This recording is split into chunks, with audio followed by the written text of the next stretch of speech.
नाशिक जिल्ह्यातील मालेगावात बाजाराचा दिवस हेरून 500च्या बनावट नोटा चलनात आणणाऱ्या दोघांना 14 नोव्हेंबर 2025 रोजी किल्ला पोलिसांनी शुक्रवारी मध्यरात्री तांबा काटा भागातून अटक केली।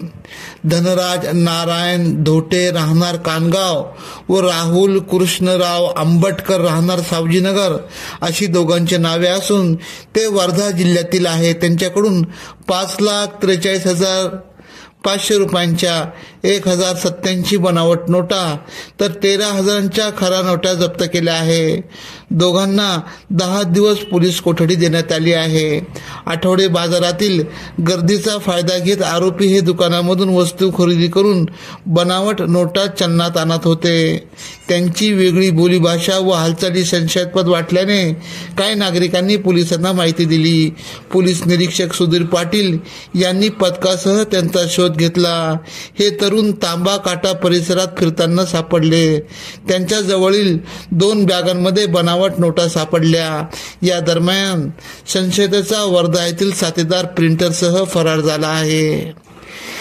अब हर वारदात पर रहेंगी हमारी नजर।